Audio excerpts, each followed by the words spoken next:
Donc, je voudrais replacer les choses dans leur contexte, on va dire, plus général. Et je pars du fait que la tristesse de la condition humaine vient que pour survivre, on doit s'adapter à un monde qu'on ignore. Autrement dit, je pars de la coupure épistémologique, comme on dit. Nous vivons dans un environnement, un monde. Dans notre tête, il y a une représentation de ce monde, mais rien n'indique que les deux correspondent totalement. Il y a bien des points communs, et on va voir que c'est en fait tout ce qui a été dit précédemment. On en est là. C'est donc comme si on conduisait un véhicule avec les yeux bandés, mais qu'on ignore le fait de porter un bandeau. Voilà d'où viennent nos problèmes. Alors, est-ce que ça défile comme ça? Oui. Et donc, je mets en garde, puisque je suis plutôt censé porter des critiques sur le fait que souvent les solutions que l'on trouve, que l'on adopte, posent problème. C'est ce qu'a montré l'école de Palo Alto. Et donc, on va voir les problèmes que pose l'intelligence artificielle. Il n'y a pas que des problèmes qu'elle pose, bien entendu. Elle apporte aussi des solutions, mais il se peut que les solutions ne soient pas forcément adaptées à la situation. Et donc, petit à petit, nos interactions avec notre environnement s'est perfectionnée grâce à la sélection naturelle de Darwin. Et donc, ça accompagne ce processus de complexification qui est la marque de notre univers. Une des trois caractéristiques de l'univers, l'expansion, la fragmentation, et le troisième, c'est la complexification. Donc, nous sommes dans un processus de complexification. Et bien sûr, l'arrivée de l'intelligence artificielle est une étape de ce processus de complexification. Eh bien, on pourrait appeler justement cette adaptation progressive, marquée par la sélection naturelle, l'intelligence. Cette intelligence, c'est en fait une capacité à interagir de façon utile avec notre environnement pour faciliter notre intégration dans celui-ci et donc notre survie.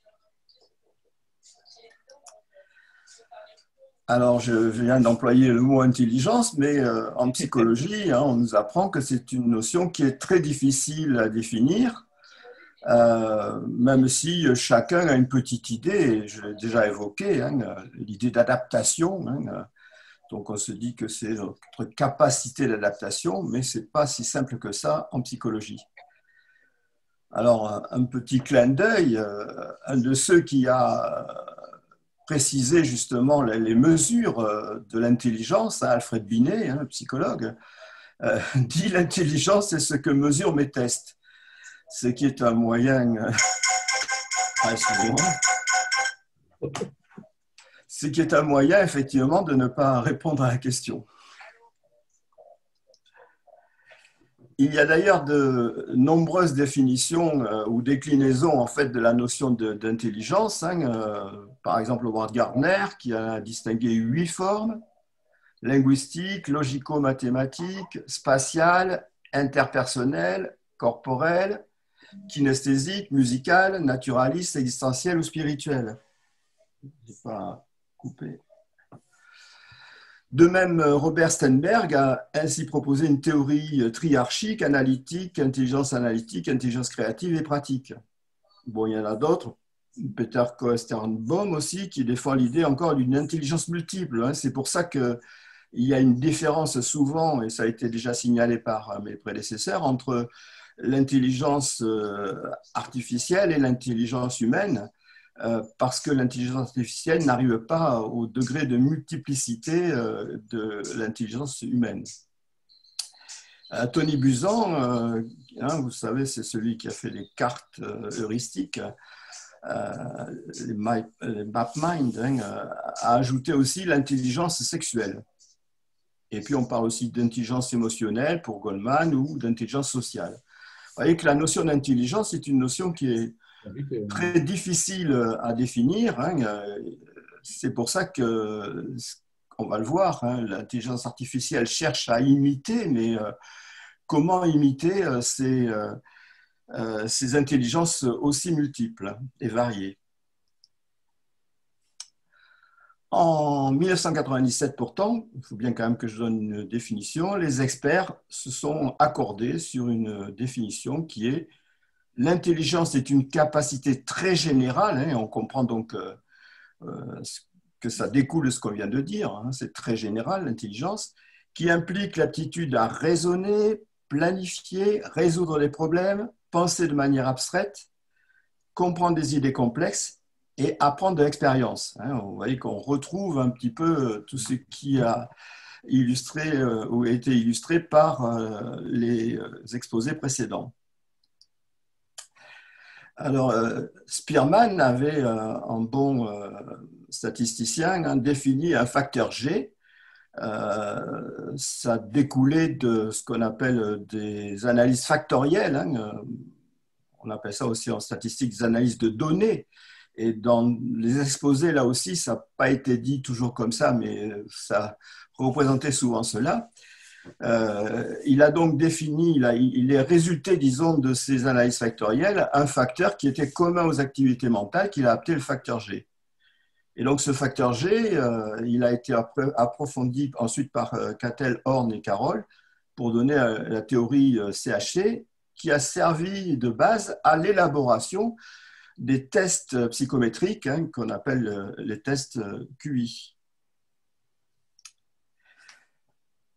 Donc cette intelligence, justement, on la mesure par les tests QI qui ne mesurent pas l'intelligence dans toute sa complexité, tout le monde en convient, c'est juste un indicateur de ce que peut être l'intelligence de quelqu'un. Et donc il y a un chercheur, James Flynn, qui a montré qu'il y avait une croissance de ce quotient intellectuel depuis les années 40. Il y a une amélioration, apparemment, les êtres humains deviennent de plus en plus intelligents. Mais il s'est aperçu, on parle d'effet Flynn d'ailleurs, c'était un effet qu'il avait mis en évidence, mais actuellement, on a montré une certaine baisse de ce niveau depuis les années 1990, et ça a été mis particulièrement en évidence parce que ça a été, comment dirais-je, illustré statistiquement en Norvège et au Danemark. Mais cette tendance se confirme aussi dans tous les pays industrialisés, pratiquement. En France, il y a une réduction du rythme de progression, en tout cas. Et donc, cette observation confirme ce que nous dit le Programme international de suivi des acquis, le fameux PISA. Tous les ans, on regarde si on est monté dans le PISA ou pas. Pour les 34 pays de l'OCDE, qui montrent là aussi une certaine stagnation, voire une régression des acquis des écoliers. Alors se pose la question, est-ce que si l'intelligence humaine commence à défaillir, il ne faudrait pas la remplacer ou la suppléer ou lui associer une intelligence artificielle avec un projet plus ou moins transhumaniste, qui est une grande aussi question. Est-ce que le transhumanisme cherche à réparer les problèmes posés par la naissance ou les inégalités de naissance et essayer de construire un surhomme plus ou moins immortel? Les progrès technologiques depuis les premiers automates du XVIIe siècle, ça a été précisé tout à l'heure, qui sont issus des caractéristiques de la définition de l'intelligence, justement, permettent d'aboutir à des calculateurs électroniques aujourd'hui qui sont aptes à des calculs complexes et rapides, de plus en plus complexes et de plus en plus rapides, d'ailleurs. Alors, j'ai voulu rappeler quelques grands noms, mais ça a déjà été en partie fait, on en a cité beaucoup. Vaucanson avec ses automates, Raymond Lull qui avait construit une machine logique, Descartes, Leibniz, je n'ai pas cité Pascal, mais c'est vrai qu'on pourrait le mettre aussi, qui a défini la logique, Babbage, la fameuse première machine à calculer. Shannon, la théorie de l'information, on va voir que c'est quelqu'un qui est important en matière d'analyse d'AI. Alan Turing, qui a souvent été déjà aussi mentionné, qui a conçu le premier calculateur électronique. Norbert Wiener, la cybernétique, a défini la cybernétique. Ça aussi, c'est très important par rapport à l'intelligence artificielle. Et puis, des psychologues aussi, comme Warren McCulloch ou Walter Pitts, qui sont basés sur le connexionnisme et qui sous-jacent à toute l'intelligence artificielle, ou une partie de l'intelligence artificielle, disons. De même que Donald Hebb, qui a travaillé sur le cognitivisme, et là aussi, c'est l'autre branche qui sert à l'intelligence artificielle. Il faut citer aussi John von Neumann et Marvin Minsky, qui est un peu à l'origine de la naissance de l'IA. Alors, je reviens aussi sur Alan Turing. Je vous conseille un film qui lui a été consacré, qui s'appelle Mission Game d'ailleurs, puisqu'Alan Turing a comment dirais-je, construit un ordinateur pour casser le fameux code secret allemand pendant la guerre, le code Enigma. Et c'est Alan Turing est le premier qui a posé la bonne question, puisqu'en 1950, c'est à mon âge, je propose de réfléchir à la question suivante: les machines peuvent-elles penser? Et donc, il a construit un test qui consiste en fait à un dialogue entre un juge qui échange des messages dactylographiés pour qu'on puisse pas voir si c'est une machine ou un être humain qui parle, qui porte sur différents sujets. Et on dit que la machine réussit le test de Turing si elle fournit des réponses conduisant le juge à un taux d'erreur de 50%. On dit que le juge n'est pas capable de reconnaître toujours la machine ou toujours l'être humain. Donc, on a construit des machines qui maintenant arrivent à passer le test de Turing, c'est-à-dire des machines qui penseraient, quoi. Et donc, la naissance officielle de l'intelligence artificielle, ça date de 1956 au Dartmouth College à Hanover, USA, avec McCarthy, Minsky, que j'ai cité déjà, Rochester, et Shannon, le père de la théorie de l'information. Donc, ils ont fait une université d'été, et c'est au cours de cette université d'été que le concept d'intelligence artificielle est né. Donc, tout à l'heure, on a donné une définition de l'IA, celle de Marvin Lee Minsky, c'est la suivante: la construction de programmes informatiques qui s'adonnent à des tâches qui sont, pour l'instant, accomplies de façon plus satisfaisante par des êtres humains, car elles demandent des processus mentaux de haut niveau, tels que l'apprentissage perceptuel, l'organisation de la mémoire et le raisonnement critique. Alors, je pense quand même que la comparaison entre le cerveau humain et l'ordinateur est quand même une erreur, même si l'intelligence artificielle cherche à imiter le fonctionnement de la matière grise. On n'aboutit pas quand même à la même chose. On va voir qu'il y a des bons résultats, mais ce n'est pas comparable, on va dire. Ainsi, les réseaux neuronaux dont on a parlé, profonds, aboutissent après apprentissage à un grand nombre d'applications. Donc, ça existe, c'est vrai, mais la comparaison ne tient pas. D'autant que l'intelligence artificielle investit aujourd'hui tous les domaines, ça a été dit, la santé, l'éducation, la sécurité, la robotique, l'armée, la voiture, la justice, le travail, l'art, le jeu, les assistants personnels. Donc, on voit que de l'intelligence artificielle, il y en a partout. Il s'agit souvent de reconnaissance, comme on l'a déjà expliqué, ou de corrélation aussi, comme ça a été dit déjà. Donc, on a vu que l'intelligence était souvent assimilée à des capacités d'adaptation. Et justement, cette adaptation, cette capacité d'adaptation, elle vient du fait que les modèles sont de plus en plus capables d'évoluer par eux-mêmes, c'est-à-dire ils sont capables d'apprentissage. Hein. Autrement dit, leur fonctionnement, l'histoire de leur fonctionnement est prise en compte comme boucle de rétroaction et donc aboutit à une meilleure connaissance des choses. Alors, l'IA véritable suppose en effet, ça a été dit et répété, l'auto-apprentissage ou l'apprentissage machine, machine learning. La machine modifie son programme compte tenu de son expérience, ce que je viens de dire. Et donc, le statistical learning, hein, on va le voir, les données sont aussi très importantes. Il faut des statistiques, hein, beaucoup de statistiques qui contribuent à cet apprentissage. Et le deep learning s'appuie sur le fonctionnement des neurones. On essaye de comprendre comment fonctionnent les neurones humains hein, pour essayer de voir comment on apprend.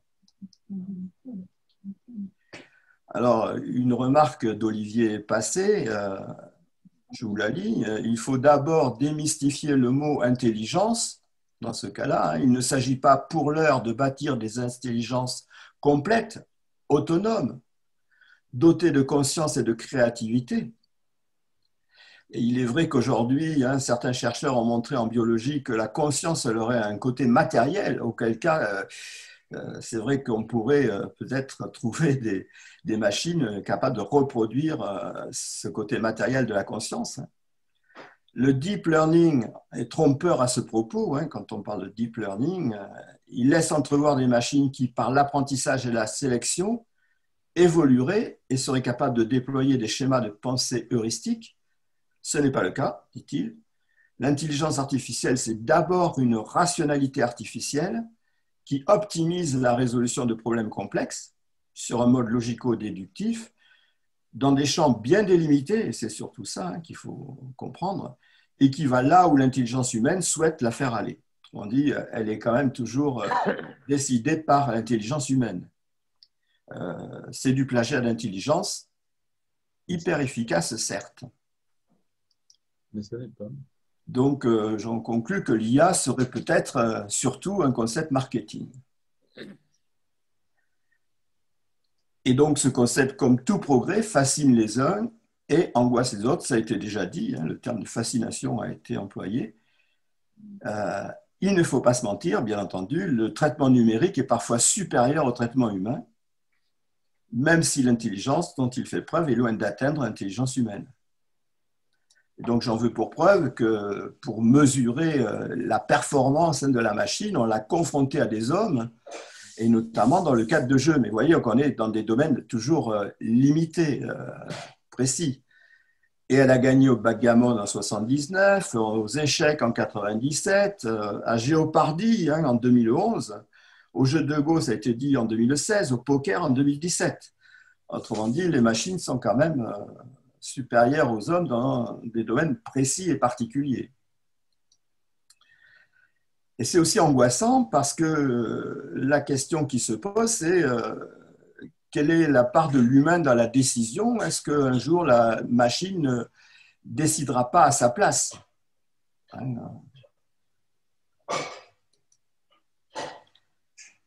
Alors, il faut, ça n'a pas été dit là, parce qu'on a été toujours dans des cas d'exemple de ce qu'on appelle l'intelligence artificielle faible. Mais la question se pose précisément pour ce qu'on appelle l'intelligence artificielle forte. L'intelligence artificielle faible, c'est celle qui cherche à imiter l'intelligence humaine avec une démarche top-down, alors que l'intelligence artificielle forte cherche à copier l'intelligence humaine avec une démarche bottom-up, c'est-à-dire inverse. Souvent, cette IA forte est plus fantasmatique que réelle. Hein. C'est le sens dans lequel on essaie d'aller plus loin. Et justement, ceux qui s'angoissent reprochent à cette dernière la possibilité de prendre le contrôle et de devenir autonome. On serait capable de construire des machines intelligentes qui, à un moment donné, seront capables de prendre le dessus sur l'intelligence humaine et puis fonctionner de façon tout à fait autonome. Donc, ça fait référence à une machine capable non seulement de produire un comportement intelligent, de modéliser les idées abstraites, on l'a dit, d'éprouver une impression, d'une réelle conscience, hein, une impression de conscience, vous voyez, ce n'est pas une conscience tout à fait, de vrais sentiments, entre guillemets, parce qu'on considère effectivement que les sentiments interviennent dans l'intelligence humaine. Et là, comment introduire les sentiments dans des machines? Une compréhension de ses propres raisonnements. Et donc là, on aboutirait, si c'était le cas, à se développer de façon autonome. Et donc, ces progrès aboutissent à l'idée hypothétique de ce qu'on appelle la singularité technologique, ou tout simplement la singularité, hein, que quelqu'un de la Silicon Valley, Raymond Kurzweil, hein, a défini. Autrement dit, c'est ce que j'indiquais déjà, à partir d'un certain point de l'évolution technologique, eh bien, on pourrait arriver à des machines qui atteindraient un ordre supérieur à l'homme d'intelligence, un ordre d'intelligence supérieur à l'homme. En fait, si on revient à la base, l'intelligence artificielle, ce n'est qu'un logiciel. Avant, on appelait ça un programme expert qui cherche à traiter un maximum de données grâce à des techniques statistiques de data mining. Hein, j'ai vu le terme récemment. C'est pour ça que je faisais référence aux méthodes d'analyse de données que j'ai pratiquées, l'analyse en composantes principales, l'analyse factorielle des correspondances, l'analyse discriminante, hein, qu'on utilise par exemple pour l'aide au diagnostic médical. Hein. Il suffit d'observer, comme ça a été dit précédemment, un grand nombre de cas de personnes avec un certain nombre de facteurs et de voir qu'est-ce qui est commun à ceux qui portent le symptôme ou la maladie. Alors, ça apporte une certaine objectivité parce que ces méthodes d'analyse, en principe, elles n'utilisent, enfin, disons qu'elles ne sélectionnent pas a priori les données. Et elles aboutissent à créer de nouveaux concepts. L'analyse factorielle, comme son nom l'indique, ça crée de nouveaux facteurs. Les composantes, c'est de nouvelles variables. À partir des variables que nous connaissons, est-ce qu'on ne peut pas dépasser notre, je vais l'employer plus tard, le terme paradigme, pour arriver à de nouvelles variables, à des nouveaux concepts. Et le problème, c'est justement après de définir ces nouveaux concepts. C'est pas ça. Il te reste quelques minutes. Oui, oui, j'y suis. C'est bon. Deux sortes de limites apparaissent, donc celle des données, celle des logiciels, c'est ce qui est apparu précédemment, c'est pour ça que je vais aller vite. Les données occupent la place centrale en intelligence artificielle, et donc l'intelligence artificielle vaut ce que valent les données. Ça a été dit, j'ai vu qu'on cherchait comment essayer d'améliorer les données, et d'où l'importance aussi donc, de ce qu'on a appelé le big data. Donc, la question qui se pose, c'est comment les données sont-elles obtenues? Le logiciel, lui, il est créé à partir du paradigme de ses concepteurs. Autrement dit, quand on construit un modèle, on projette sur le modèle ce que l'on sait déjà, sa rationalité, son intelligence. Et donc, ça apporte aussi les limites de ces ignorances, qui sont par définition ignorées. Et celle de ses préjugés. Le problème, il est là, toute connaissance, enfin, toute personne, c'est un iceberg avec une partie connue, celle qui émerge, et une partie inconnue, celle qui est immergée. Donc, ce qu'on ignore, on l'ignore, donc on ne peut pas en tenir compte. Et pourtant, ça agit tout autant que ce qui est connu. Et donc, tout algorithme s'appuie sur une représentation du monde, sur un paradigme, c'est ce que je vous disais pour commencer, entre le réel et la représentation du réel, il y a un monde. Et donc, les modèles d'intelligence artificielle dépendent des paradigmes de ces concepteurs. Donc, quelle est l'adéquation de cette représentation avec le réel? Car, comme l'a montré un prix Nobel d'économie et psychologue Daniel Kahneman, nous sommes tous altérés par des biais cognitifs, ou nos raisonnements sont altérés par des biais cognitifs. Par ailleurs, l'informatique est restreinte par deux principes, la décidabilité et la complexité.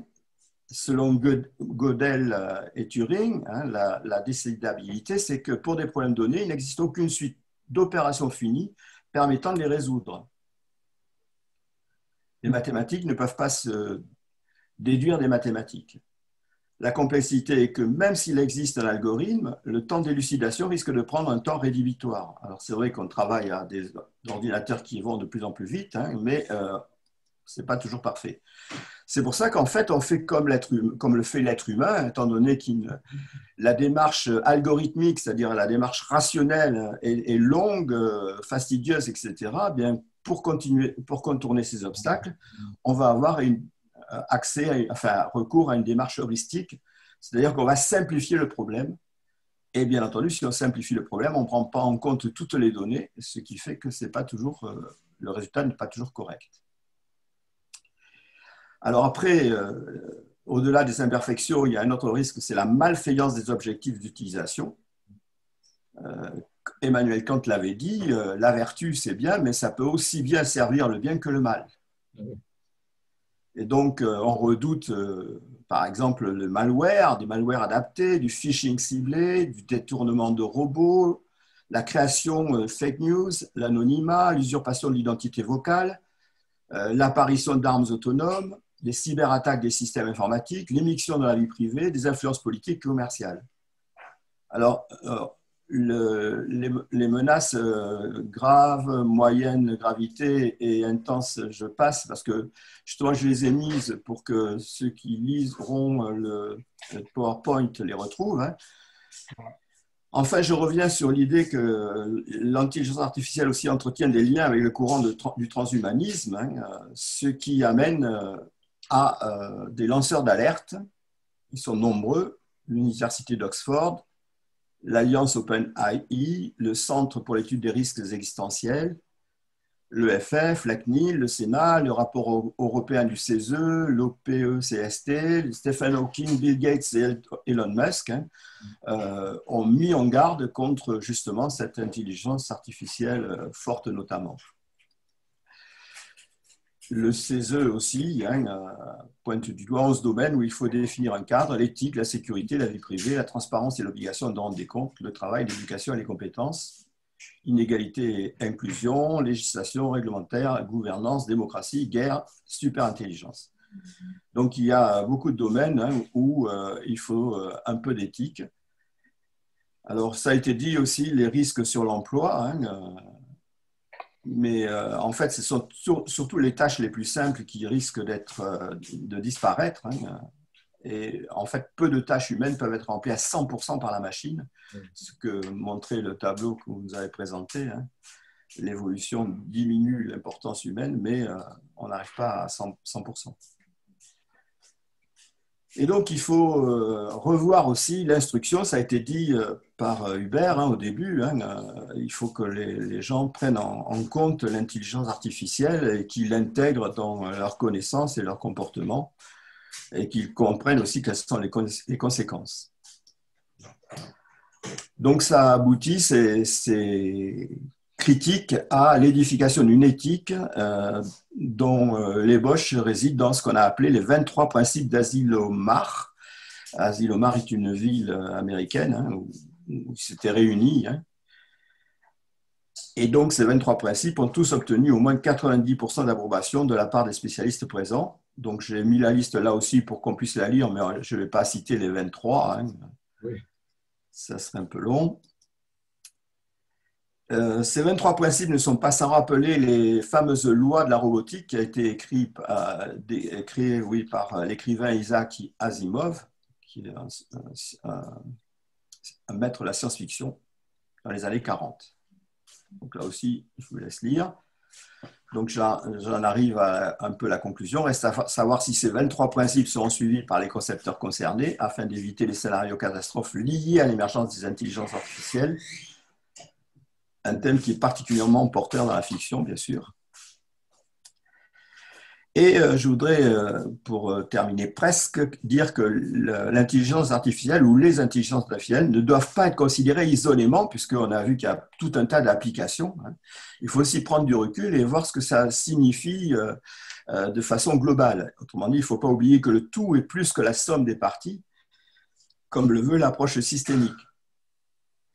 Et toutes ces IA contribuent par des nudges à nous enfermer dans nous-mêmes en créant une nouvelle communauté. Autrement dit, elles nous transforment, ces intelligences artificielles, sans qu'on en ait toujours conscience, puisqu'il y en a partout, mais tout le monde ne le sait pas. Et je conclus ainsi, la différence entre la machine et l'humain, et ce qui fait paradoxalement la supériorité de ce dernier, c'est que l'humain est capable de se tromper. Ok, très bien. Merci. Merci, Merci infiniment, Marc. On peut t'applaudir. merci, merci Marc. Magnifique. Ce qui est quand même très caractéristique, c'est que si on regarde ce qui se passe souvent en logiciel maintenant, et en système, on parle de système autonome, mais pas de système intelligent. Un système autonome, si nous ne ferons pas attention, prendront des décisions. Absolument. Mais il y a une bonne raison pour ça. Il y a C'est une bonne pas sûr. raison pour ça. Donc, je pense que là, il faudra faire très, très attention à cette histoire-là. excusez-moi. En lisant, ils ont peur qu'il y ait des armes, qu'on crée des armes autonomes qui soient capables de se déclencher toutes seules. Des robots qui viendraient dans un ministère se mêler à d'autres robots ménagers ou je ne sais quoi, et puis qui, à un moment donné, détectant que c'est le ministre, exploseraient comme ça, tout seul. Il y a intérêt de faire du diagnostic. J'aimerais injecter une note d'optimisme là-dedans. Il faut voir quand même les capacités de nos IA en ce moment. Une abeille a environ 1 million de neurones et elle agit de façon bien plus intelligente que nos IA de ce moment. Donc, il faut prendre ça vraiment en perspective. Il ne faut pas s'affoler. Voilà, c'est tout ce que je voulais dire. C'est vrai qu'on parle aussi d'intelligence animale et même d'intelligence végétale. Oui. J'ai vu ça aussi, oui.